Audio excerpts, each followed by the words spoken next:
rainy day in New York City. My name is Wright, and I've just returned from an international coalition meeting for the Women's Boat to Gaza. Our latest project to draw attention to the continuing horrific Israeli blockade of Gaza, the naval blockade as well as the land blockade of Gaza. And as you all know, because you've been part of the various projects that have been going on drawing attention both to Gaza and the West Bank, you know that we all have been working for so very long to call attention to that. I'd like to recognize two people in particular who have volunteered to be key people in. Thank you, Joe. Joe the dresser. Thank you. Two people who have volunteered and been working very hard in the last months to get a website set up, a Facebook, contributions thing, you know, all the things that we have to have in order to have these campaigns to have these projects. And I'd like to recognize Gail Miller back here. Please stand up. Yay. And Ellen Davidson right here. And we have a woman that's down in the Washington, D.C. area, Susan Kernan, who's volunteered and is helping us with the website. And yay, Susan. And a variety of people around the country who are expressing interest in helping out wherever they can. And a lot of people who have contacted us about wanting to be passengers on the Women's Boat to Gaza. You know, this is the fifth time that the fifth series of boats that have been going to break the naval blockade of Gaza.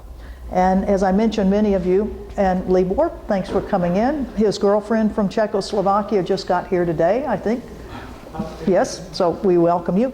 If I could ask you all to sign in if you haven't before, so that we can make sure that we have your email addresses so that we can put you on our email list to keep you up to date about what's going on in this campaign. And then if you haven't had a chance to get one of our flyers with some of the websites that we have for the campaign, I'll pass these around too. Okay. So this the Women's Boat to Gaza, as I mentioned, is the latest in our boat projects. Just to kind of give the rundown on what we've been involved in, we all have been involved in. With the various boat projects starting in 2008 with the Free Gaza movement that had actually 5 boats that they sailed, or 2 boats that they sailed twice, and actually got into Gaza in 2008. That was before the Israelis quite figured out what was going on this, and that to challenge the blockade and actually get in. The blockade has been on the coast of Gaza for decades now. That really the one port that the Palestinians have in Gaza has been blocked so that people cannot go out of Gaza and people cannot go into Gaza using that seaport. And it's the only one that they have. And fishermen whose livelihoods depend on fishing off the shores of Gaza are constrained by the IDF. They keep pushing the fishermen in and to the shore. So where now, if they even go 2 miles offshore, they are attacked by IDF commando boats, and very humiliating ways of attacking, of forcing the men on the boats to disrobe and jump into the ocean and swim away from their boats, taking the boats, bringing them into the ports of Israel and not even returning them. So it's been a very brutal continuation of the policies of the Israeli government to really put a stranglehold on the people of Gaza. And that stranglehold that now for 1.8 million people who live in Gaza, 1.8. It was 1.6 when we were talking about this in 2010 when I came back from the Gaza Flotilla then. Another 200,000 more people now live in Gaza. It's one of the most densely populated places in the world. and it is used as the military test site for Israeli and American weapons. If you think about it, in the attacks in 2008 and 9, the attacks in 2012, and then the horrific, even more horrific attack in 2014, where over 2,300 people were killed in Gaza, and over 10,000 people wounded, and over 250,000 people that were uprooted from their homes. Either the homes were totally destroyed or partially destroyed to the extent that they couldn't live there. And there are still hundreds of thousands of people who do not live in the homes they lived in before 2014, because the amount of materials the Israelis have allowed to come into the country are so few that the actual rebuilding and repair of homes has just not happened. So it is a situation for Gaza that now the United Nations organizations are saying that Gaza will become unlivable, uninhabitable by the year 2020. That basic services like water services and sewage services, where the plants have been destroyed by the IDF, intentionally targeted and destroyed, and then the repair parts for these facilities not allowed to come back in. So the issues of sewage, of polluted water, of the polluted sea where raw sewage still flows into the Mediterranean, making fishing offshore a very dangerous proposition. So it is a horrific situation that the people of Gaza find themselves in. Nydia? Questions. Yes. One, what agency was it that said that it would be uninhabitable? I think it's the WHO who had its report that came out that it will be uninhabitable by the year 2020. If you just Google Gaza uninhabitable 2020, that report will pop up. Oh, okay. The design, Nydia has asked for a description of our t-shirts first.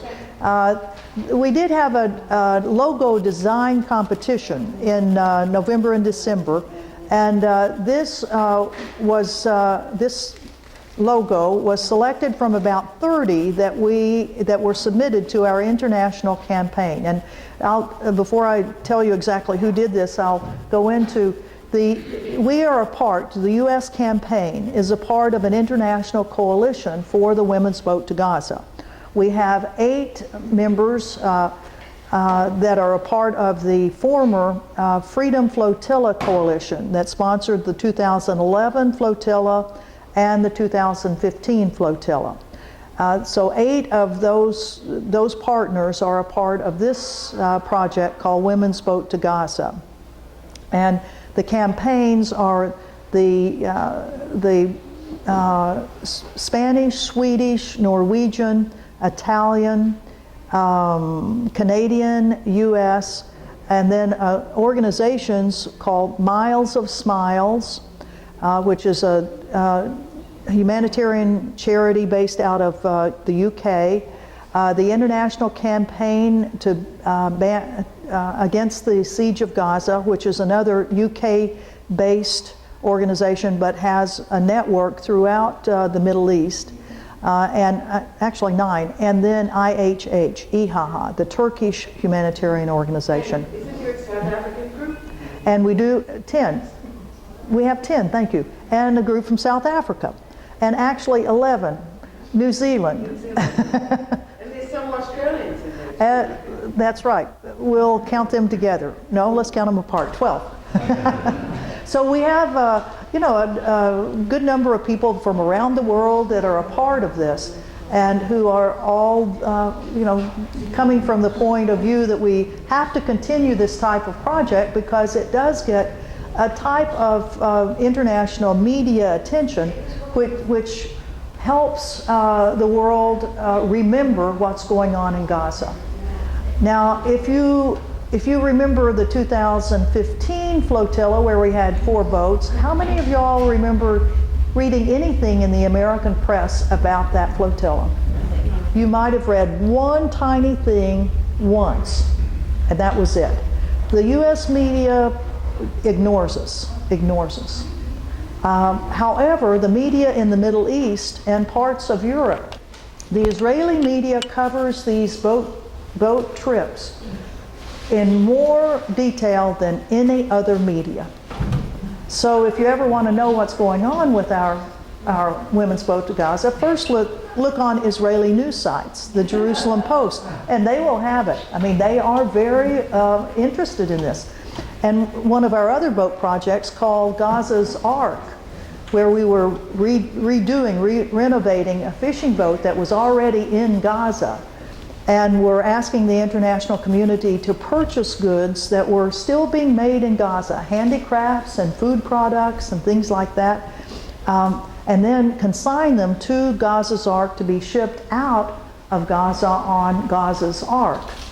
Well, that project really caused a lot of consternation in Israel, and there were endless updates to the Israeli press about what was going on with this boat, and pictures of the boat taken from above by drones from Israel that showed the progress of the Gaza's Ark. In 2014, when we were going to launch Gaza's Ark in the summer of 2014, in April of 2014, all of a sudden there was after we had renovated the boat, we had painted the boat, we had put the boat back into the water, all of a sudden in April there was an explosion in the stern of the boat, and the stern of the boat sunk, and we had to bring it, and guess who put the explosion there? We are guessing that it was the Mossad that put something in there and blew the part of the stern of it out. We brought it out, and then we brought it back onto shore. So we got it repaired, it got back into the water, and then in June of 2014, it was the Israeli attack on Gaza again, 51-day attack that killed 2,400 people, wounded 10,000. And on the second day of the attack, after they had attacked so many of the housing units and all of that, they had one spare missile on one of those drones, and they targeted and hit Gaza's Ark and blew it up. And I think in here I have some pictures of that too. Here we are on the women's boat to Gaza.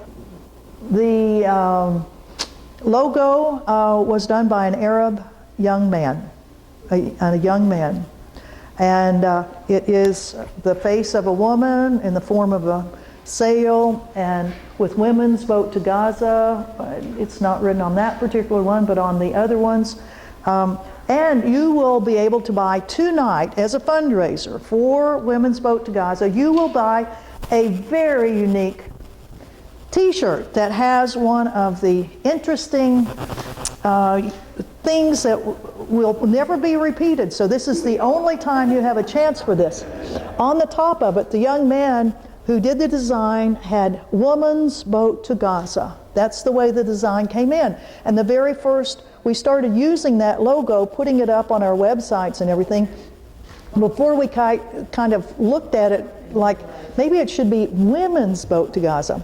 So when on Thursday afternoon we were desperately trying to put together a t-shirt order, I pulled off the old logo to send to the t-shirt maker, the old one that had the Woman's Boat to Gaza, but on the bottom we have Women's Boat to Gaza. So, yeah. Is one printed upside down or wrong? Yeah. So much more valuable. That is. So these are priceless. The horrific attack on Gaza. And then going back to 2009, where white phosphorus bombs that were fired into the UN school in Gaza City. Huge amount of destruction that was done in 2009. And here is a lady that's in her house, Dr. Mads Gilbert from Norway, a Norwegian surgeon that was in Al-Shifa Hospital. His books about in the operating room are the reasons that we all are involved in trying to stop the Israeli attack so that this carnage will stop. Just last week we were in Messina, Italy with the members of our international coalition. This is at the City Hall of Messina during their International Women's Day celebration, and they invited us to be there as a part of it, and in fact during that celebration they used it as a fundraiser for the women's boat to Gaza. Messina was the place where the Marianne boat from Sweden left last summer, as a part of the 2015 flotilla, the four boat flotilla that set off for Gaza.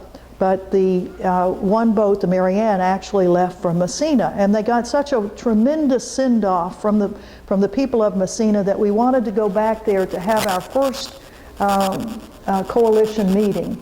And as a part of the coalition, we had in this photo representatives of the United States, Alejandra from Spain, Renee, a Palestinian woman who lives in Messina, has lived there for about 15 years, she and her husband and kids, and she works with refugees that are from North Africa that are coming, you know, that route of refugees from North Africa that have been landing on the shores of Sicily, Lampedusa, and all of those places that were in the news before the huge number of refugees started coming out of Turkey into Greece and then on up to Europe.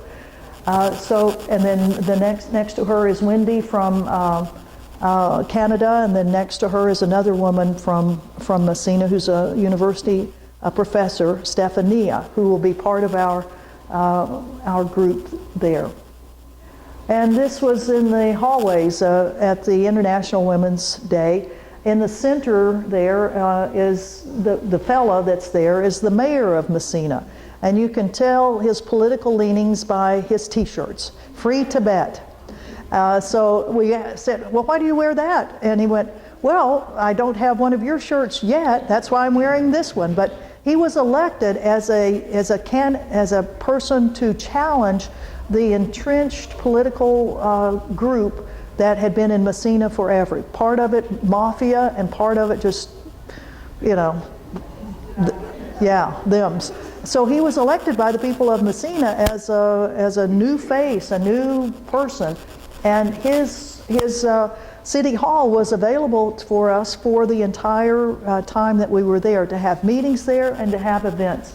And here's the table of Palestinian things that were right out at the International Women's Day. And this woman, Sephora, a woman from Serbia who now lives in Messina, she had drawn a wonderful painting that was on the stage when we arrived. And we said, well, who is that? And she said, well, it's a woman I've never met. I've seen one small image of her on the internet. But she said, I heard that she's been nominated to be a Global Teacher of the Year.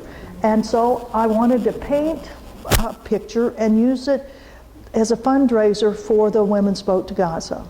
Well, yesterday in Doha, at the announcement of who was going to be the Global Teacher of the Year, and this, I guess 10 or 12 people had been nominated from all over the world, and they had been all brought to Doha.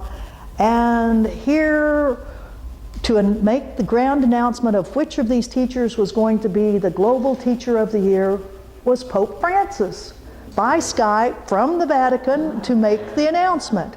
And here was Pope Francis saying, and the Global Teacher of the Year is from Palestine, Hanan al-Haroub. So she is now the Global Teacher of the World. And there are several videos that are up right now that are just beautiful, beautiful, because as the whole Doha, the big conference hall, filled with members from Arab nations, they were standing up cheering, yay, an Arab teacher got this. And they also had a remote thing in Ramallah, where she's from, and an outdoor big screen where everybody was waiting to find out who was going to be the Global Teacher of the Year. And it was their teacher. And you see all of Ramallah just celebrating as well they should. No. Oh, okay. No, that's right. Bring it back. Bring it back. Okay. How interesting was this? 5 days ago we didn't even know this lady's name, and here was a beautiful portrait of her that just arrived, and we learned her name, and then, only yesterday then we find out, my goodness, she's now the Global Teacher of the Year. And why did she get it? Because she emphasizes nonviolence. She teaches nonviolence in her elementary grades. And she's been teaching it for years and years, and the Palestinian Authority education system has recognized it, and they are using her syllabus. And she has now traveled all throughout the Arab world, teaching other teachers about how you can portray nonviolence in a daily teaching environment. So it's a wonderful, wonderful award for her. Here we have our press conference that we held in the Messina City Hall, and we had quite a good crew that was there of written reporters. We had the Women's Boat to Gaza was in the Messina newspaper 3 days in a row, which is pretty good. And we have the mayor that was sitting right there with us again. And the mayor finally wearing our t-shirt, yes. And indeed, we were able to go, one of the radio stations, a hip-hop radio station, wanted to have us on. And we had met the fellow that was the radio announcer the previous evening. He had come to a musical event that was being held as another fundraiser for the Women's Boat to Gaza from this community of Messina. And he had heard the stories of all of the representatives of the national campaigns, and he said, I want to have you on. So we were on that. Here's looking back into the port of Messina. It's a huge, huge, huge port. There's a ferry boat service that goes back and forth across to the mainland of Italy. It's a very, very busy place. And I suspect we'll see that again with our other boat. Then we went on to the city of Palermo over on the other end of Sicily, and there had a press conference, well-attended press conference, and some of the other representatives from Spain on the left, Sweden in the middle, South Africa actually in the middle, Canada, myself, and then the fellow, we finally got a guy in one of these pictures from our thing. He actually was on the 2015 Flotilla. He is from Sicily, and he came to be with us to cheer everybody on and was our translator for that particular press conference. And just some of the banners, to remind us that we're not the only ones that are in solidarity with the Palestinians, that in every country of the world there are Palestinian solidarity groups that are working as hard as we are to try to get their national governments to do better by the Palestinians. And most of them are succeeding better than we are, unfortunately. And one of the posters they had was Vittorio, the young man who was killed, assassinated in Gaza after going to Gaza on one of the very first of the Free Gaza boats. He went in by boat and stayed for years. And we think that his mother may be one of the passengers on the boat. Mm-hmm. Yeah. And this is one of the posters that came out of Messina, of the boat, and that's Vittorio on the left, and unfortunately got cut off. Remember that the caricature of the Palestinian kid with his face? Yeah, and that Vittorio's hands going down to him. But we thought seeing this was such a good poster. And just to kind of remind you of some of the things I was telling you verbally, in 2008 there were 2 boats that actually made it into Gaza 2 different times, sponsored by the Free Gaza movement. And you can see the kids in the water down there. That there were 10,000 people that had gathered in the Gaza port that day to welcome the first time any boats had come into that harbor in decades. And you probably recognize Huwaida Arif on the bow of one of the 2 boats. You probably, in there would be Greta and Mary Hughes, and there's a lot of folks that we know. They actually sailed from Cyprus, but they had come down from Greece. They had been purchased and renovated in Greece, sailed to Cyprus, picked up passengers, and then came from Cyprus into Gaza.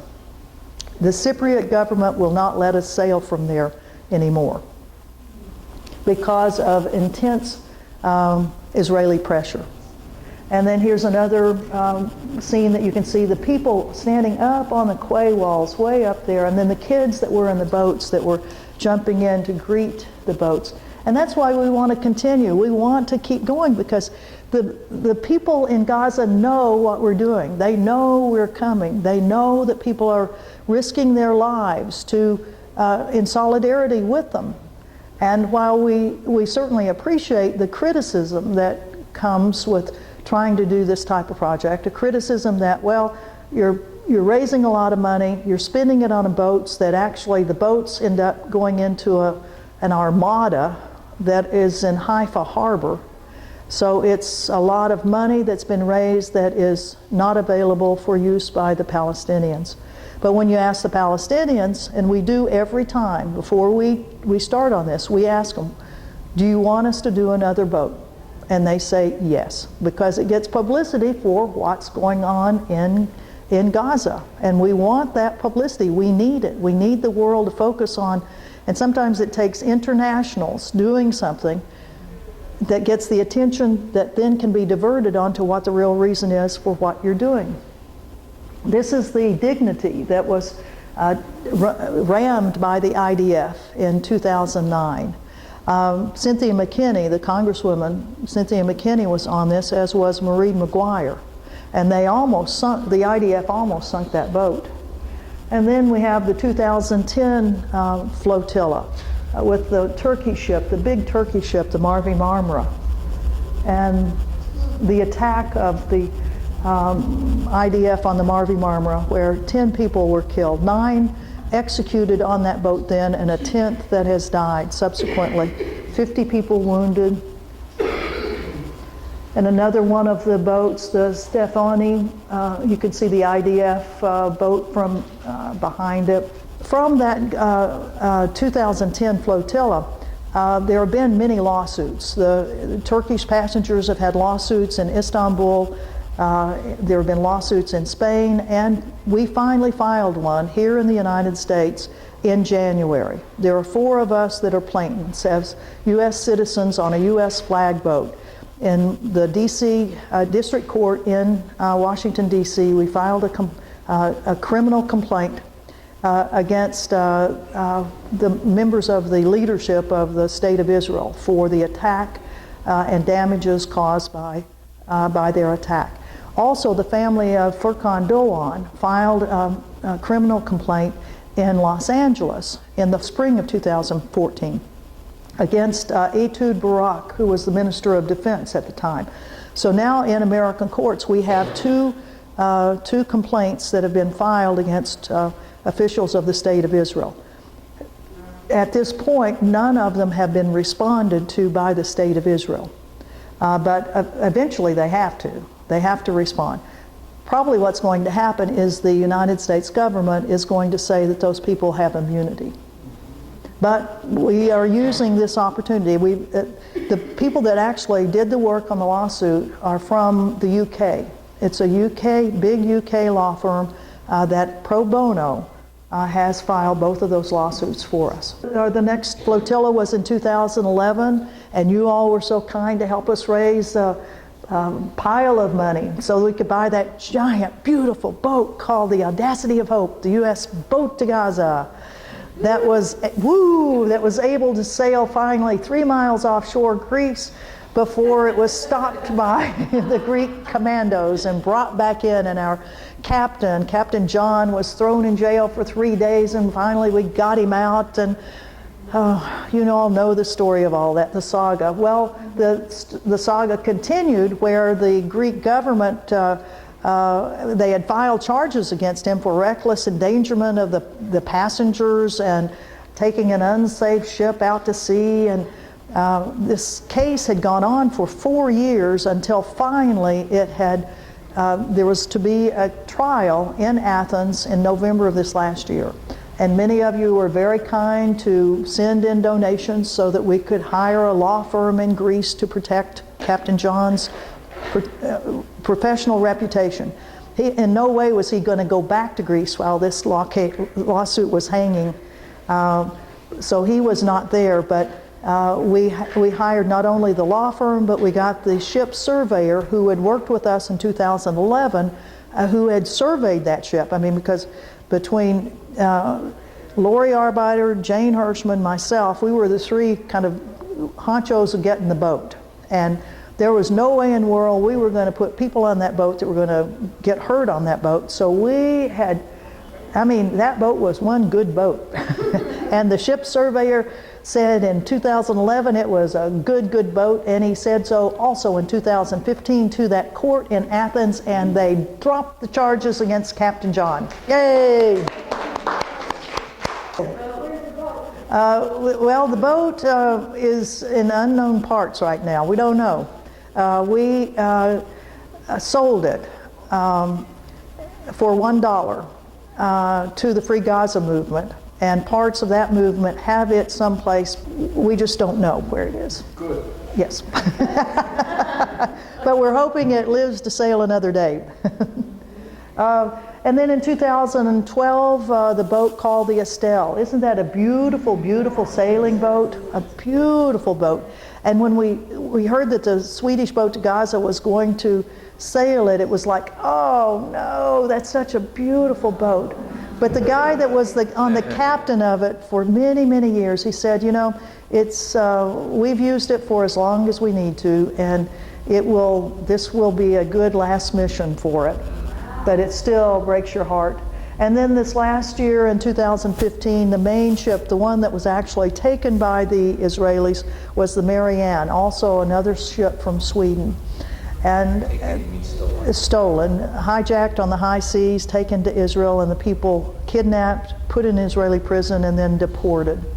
The other three boats that we sailed, we did not sail them all the way down. That because it is so expensive, and because there is not much money in the movement that wants to put in as much as we were able to raise in 2011, we decided not to send all of the ships there.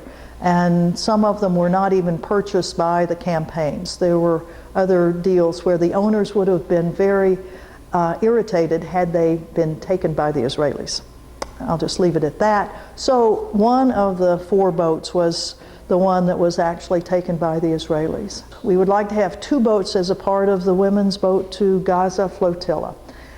We are trying to raise in our U.S. campaign a minimum of 30,000 euros to be a part of this coalition. And that gives us the opportunity to have a passenger on the boat. And these boats are not going to be big. They're going to be smaller, probably 12 passenger boats. Three of the passengers will be crew, so there will probably be only nine passengers as such that will be on the boats. We will be putting nominations forward to the International Delegate Committee, who will take the nominations from all of the campaigns and look at, so we can have a balance of artists, writers, politicians, you know, the whole range of people who would like to go on the boat. And thank goodness there are so many people that say, I want to. I would be glad to be on that boat to challenge the Israeli blockade. So we won't be able to get everyone who wants to go on it, and so our International Delegate Committee will look at all of the nominations and then balance this all out. But the national campaigns that each are raising this amount of money will get at one delegate on them. But we have other opportunities besides the sail directly from our last takeoff point toward Gaza, because we will be having 3 or 4 legs on this as an educational tour around the Mediterranean. We will start out at a place, and then we will go to another place, and then another place, and then another place before the boat heads for Sicily, heads for Gaza. And at this point, we are not disclosing where we are going to be heading from, but it will. But if anybody is interested, I mean, if you're going to be in Europe in September, we know that our goal is to get this boat on the high seas by mid-September, and then finally it will arrive off the coast of Gaza, or hopefully in Gaza, at the first part of October. So we're actually got 2.5 weeks that we will be moving the boat among 3 or 4 different ports. And on those various legs, if you're in Europe and if you want to let us know that you're going to be there and would travel to one of these ports and want to go from one port to another port like that, we can see if we can arrange that. And as a minimum, to be there to greet the boat as it comes into a port and takes off to the next port. So we have plenty of opportunities for people who want to physically be a part of this. And then for the educational part of continuing to talk to our fellow citizens about the U.S. role in the support of the State of Israel for their policies on the Palestinians, not only in Gaza, but also the West Bank and Jerusalem. We have plenty of opportunities and would appeal to you to help us find venues where we can speak, where we can talk, use this as an opportunity for us to continue the education of our own citizenry about what the United States and Israel is doing to the Palestinians. And right here in New York, you know, you all have a big problem on your hands with your legislature, which is trying to pass these anti-BDS things, and you will be like the 6th state that will have passed them. And not only are there forces that are working against BDS, but in Europe we now are facing situations where anybody that speaks critically of the State of Israel, anybody that challenges Israeli policies is of course called anti-Semitic. And the media, particularly the Jerusalem Post, has one of its writers that tracks any international that is speaking in Europe and immediately fires off some article saying that person is anti-Semitic, da-da-da-da-da-da. Code Pink Women for Peace was to receive an award from the city in Germany called Bayreuth. This award for peace had been given to Code Pink, and then the Jerusalem Post went after Code Pink for being anti-Semitic. The mayor suspended the award. And then a huge letter writing campaign into the mayor and to the German parliament. And then the city council had another vote and barely passed that Code Pink was going to get the award. Hetty Epstein, a good friend of ours, 93 years old, Holocaust survivor. Her family was killed in the Holocaust and she was lucky enough not to be there. Lori Arbeiter, come right on in here. Hey, we were just talking about our good friend Hetty Epstein and how she had been invited to be a part of a conference of grandmothers talking about their experiences of World War II. And this same Jerusalem Post guy went after Hetty, saying she is anti-Semitic because she hates the State of Israel. You know, that whole line. Well, another one that they've gone after. She was speaking in German. She escaped Nazi Germany as a baby. Well, the organizers of this conference in Austria were so rattled by this whole thing that they have canceled the whole conference. But we have been able to get all sorts of letters going and beating back, showing to the Austrian parliament, who was very concerned about what was going on. Then there's been a third person that was speaking in Germany, and I can't remember that name, but the same thing happened to him. the German parliament has a group of pro-Israeli parliamentarians who are raising Cain with everyone. But interestingly enough, they used all of the information from the Jerusalem Post to lambast both Code Pink and all of these people. And when we showed that it was all wrong, apparently that coalition has had to dissolve because everybody was so furious at them for lying about what they were bringing up. But the point is that we are facing an state-orchestrated campaign by the State of Israel against anybody that's speaking out against its policies. So we have to be prepared for that. We have to help the Students for Justice in Palestine and all of the campuses that are around, because big donors, big State of Israel donors will go after the Board of Regents, the Board of Directors, Board of the universities, if the Students for Justice in Palestine do what they normally do, which is have their apartheid week, their tear down the wall week, their Nakba commemorations and things like that. So we have to be there to be in solidarity with those students. So we've got a lot of work to do, and this Women's Boat to Gaza is just one part of the whole picture of how we confront the State of Israel and its policies on Palestine. So we thank you all so much for being here on such a chilly, chilly day, and thank you. Oh yeah, and we, as good organizers, of course, we want to make sure we pass the basket, but we also want to make sure that you know that there are some beautiful things that we have here, that the proceeds go. Gail Miller has a magic potion. Gail, would you describe your magic potion? Tell us about it, Gail. It's a handmade, organic, everything that goes into it is food grade. So the ingredients are on the label. And let me just testify. Oh, and I will do a demonstration.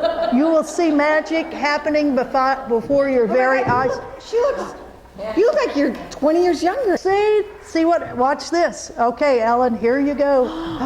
There she is. Oh, I feel moisturized. Yes. So this is available if you'd care to make a donation for this. And then, of course, we have T-shirts here that will never compare to what Lori and Sarah will be whipping up, I'm sure, but there's something to get us through for a while. And as I mentioned, they are the unique ones that you'll never be able to get this design again this way. So questions, comments? Yes? Well, I have a few questions. First of all, how do you assess the effect on the national opinion of these various, essentially it reminds me that it's obviously the copy of the Exodus coming from Italy after the Haganah putting all the DPs on. It takes that very powerful image. I know Israelis get angry about that because I've talked to them. How do you assess the impact on public opinion of that? And then you mentioned this issue in Europe. Well, we know in Europe, just look what happened in Germany this past few days. The AfD, which is associated with the other groups that are very anti-Semitic, stridently anti-Semitic. There's no ambiguity about that. There's a fear in Europe as a result of this immigration issue of a rise of anti-Semitism. And Jean-Marie Le Pen just endorsed Trump. You know, so I'm wondering how do you figure that into this issue that you're talking about? Trying to sort out what impact you have with any of these programs is a challenge. BDS, we know for a fact, is an incredibly successful program. When you have the Prime Minister of the State of Israel at the AIPAC meeting 2 years ago, 15 times in his speech to AIPAC mentions BDS as a strategic threat to the State of Israel. You know that's a threat. If you look at the numbers of times that projects are mentioned in the international media, I think that's another thing. And unfortunately, the most media we've gotten has been because of the violence of the IDF toward the 2010 Flotilla. They have developed a new technique, kind of not being violent toward or not killing people on the boat. They still have tasered people. They have beaten them up on some of these boats. But a lot of this too has to do with what it means to the people in Gaza and the West Bank, and what it means to the people in Israel and the government of Israel. That they know that they're not getting away with this, that there is still international pressure from international activists on this breaking that blockade down. And for the people in Gaza, it's very important that they know that somebody is trying to come to them. And all you have to do, I mean, you get online, you can Facebook people that live in Gaza and ask them about it. And they are supportive of this. They're supportive of anything, anything. Come help us do something. And on the issue of anti-Semitism in Europe, I mean, you always have to watch out for that, and that's wrong. Anti-Semitism is wrong. Anti-Muslim is wrong. The hate speech, all of this. And it is certainly the rise of all of these horrific things, calling other people's in the way that is happening, and it being red-baited by our own political class is just horrific. Whether it's in Europe or whether it's the United States, what our politicians are doing right now is horrific, I think. Yeah, but I think we have to be very careful not to let them get away with conflating anti-Zionism with anti-Semitism. Yes. Because I believe that most of what's going on all over the world is anti-Zionism, which of course they're calling anti-Semitism in order to demonize the people who are trying to stop Israel. Yes. Yeah, the state, criticizing the state of Israel. I mean, we criticize our own U.S. policies. I mean, how many of you all have been to jail for criticizing and standing up against U.S. policy? Sure, yeah. And that's, we do it to our own government, and we do it to the Israeli government because our government is helping them do a lot of this stuff. Let's see. Bernie Sanders won the vote in Michigan, and it was pointed out that that was mostly because of the Arab community in Dearborn and Detroit and other places. And the media kept continually being shocked. Why would these Arabs be voting for a Jew? And so I think that asking that question is a continuation of this Islamophobic idea of who Arabs are, that they're not like us. There's a suggestion that they're not like us, and if they do something like vote for a Jew, that we should all be very surprised about that. So I just wanted to point that out. Thank you. Thanks. I was just going to say that you said with the last journey that, speaking of media coverage, that there was very little media coverage in the U.S. media. And I'm wondering what your plans are, if you have any plans, to have more coverage. Well, and not only the media, but also the United Nations involved. Are you going to get them involved as well? Well, we do have a media, an international media team, and we have a U.S. media team that will be sending out press releases and things like that, which we did in 2015. Bob Naiman was the guy that was sending press releases out, and IMEU. And IMEU. But we welcome anybody who would like to help us do that. So if there's anybody here who'd like to volunteer to be on our media committee, we'd be very happy to have you. Yeah, because we do have a big media list, and we will, we'll keep churning out press releases and articles, and we need help in writing articles about Gaza and about tying it to the women's boat to Gaza. So, anything that you can do to help us with this, we really, really would appreciate. Kathy? The more media attention you have at all the ports, the less likely it would ever be to land on the Gaza shore, which is really, I think, what everybody would desire. Just looking at those first photos of the first ships that actually reached the shore is so inspiring and heartwarming. It is. But it just seems like you'll be monitored. The boats are going to be monitored every step of the way. So. Well, you're right. From the moment a thought comes in on paper or a cell phone is spoken into about a boat to Gaza, the U.S. intelligence agencies and therefore Mossad knows about it. We are very well aware that none of our plans can be kept secret because the intelligence services are after this all the time. We know from WikiLeaks, from the U.S. diplomatic cables that have been released through WikiLeaks, the huge number of cables, and in fact you can see most of them. The easiest way to see them is on the Center for Constitutional Rights website. They have the whole list of diplomatic cables that were generated because of the 2010 and then the 2011 flotillas, and it shows that they knew early and they were looking and watching, and so I wouldn't doubt that my cell phone has been transmitting, "Hello NSA, hello NSA."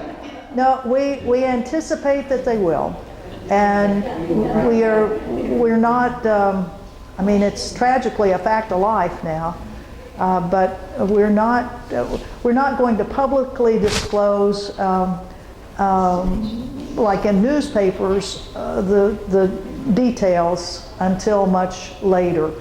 In the 2015, the decision was that we weren't going to say anything about where the things were going to go, and it got so complicated and useless, that security level of it, that we won't be doing that. We will, at a certain point, announce where the boats are leaving from and their route.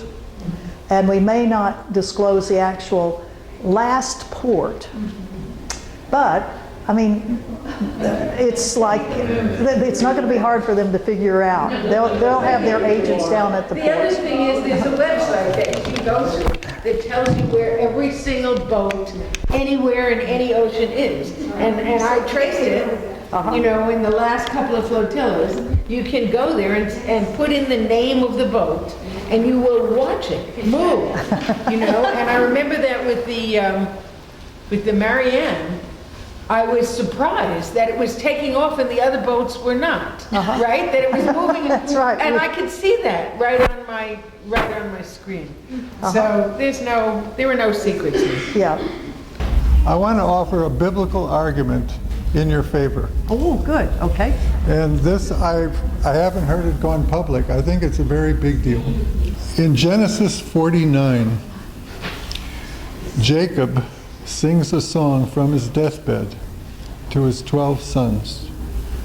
And when he gets to two of the sons, Simeon and Levi, he said, "There's something in your nature that is so cruel that I declare my spirit separate and apart from your nasty ways," something like that, "and your assemblies." And what's important is later on in Exodus, they say that curse points to Moses, because they say his mother and his father were both of the tribe of Levi. And the whole rationalization of Zionism is the instructions of Moses, go take the land and kill off the people. So right there in Genesis 49 is an antidote to that wrong thinking. Thank you. Medium. I just wonder that in terms of the question about publicity, Yes. it seems to me that social media and a blog every day, whatever it is, whether it's we were at All Souls last night and we talked about this, or the future of the world, you know, that kind of it's something every day between now and September. Well, actually, we have that, and it's called our Facebook, Women's Vote to Gaza U.S. section, and it's listed on that paper. And every day we post something about, like our meeting tonight, about having been in Palermo, and all of that. So thank you very much for reminding us to do that, and we invite you all to post things on that also. But that's one of our main places that you can find out what's going on. Also, our Nation Builder contributions place has a very extensive place where we're putting events and endorsements and things like that too. So those are our two main things. Plus we do have an international Women's Vote to Gaza website that's up, that's also listed on that handout. So those are the three main places that we would invite you all to keep track of what's going on. And then Gail is our primary person for creating the emails that we send out to the mass, with the 4,000 person list that we have remaining from the U.S. Vote to Gaza. So that's where you find out about a lot of the things too. So, yes. I'd like to say, though, if you know of anybody who has the time and the skill to work with us on social media or on press and other kinds of media, and because we will have a very extensive media and press list that IMEU is giving us. But it takes a lot of time when we have a new press release to send things out to hundreds of media outlets. So if you know anybody, or if you're interested in doing the social media part or the press part, please come up to me and give me your name and your contact information, because really we need a lot of help. When we did the U.S. Vote to Gaza, we had a very large committee. We worked all over the country. This is a small operation so far, but I'd be very happy to work with anybody who wants to come and do this kind of stuff. I would be very appreciative. I'll make you hummus, I'll give you face cream. Just, so if you know anybody who has the time and the skills to do that, I'm very happy. And then let's let Ellen, would you like to say something to the group? I want to thank everybody for coming and for your contributions. And, Yes. And I hope that you're all going to be in this picture, which I'm going to take one too. So. Okay, so please come and get one of the t-shirts and hold it up or whatever. Get an end of the banner. And if you want to pay for one, we'd take the money. Okay. Yeah, come on behind the banner. Yeah, grab a shirt, come behind the banner. Yes. We could just get. Come on in here, Nidia. Come up here. Come on. Yeah, come on. Come on in. Everybody. Lori, come on in here, Lori. Come on in here. Grab a shirt. Grab a shirt. Any shirt. Here, pass another one over here. Okay. Come on in, Lori. Would you hand us one more shirt over there? Okay, thank you. Here we go. There we go. Get it up against. Okay. And exposure. I have very decent exposure, okay. One more, another one, two more. All right, look at me, so I'll hold those t-shirts up. Okay. No, hold it. Could somebody take one with my little? Okay, thanks. one more. Okay, All right, hold it. thank you. Okay. Yay, thank you both for being such great people to be here. Debbie! Come on, Debbie! Debbie, come on! What, Debbie? Yeah, oh, she's, hey, yeah, there we go. Okay.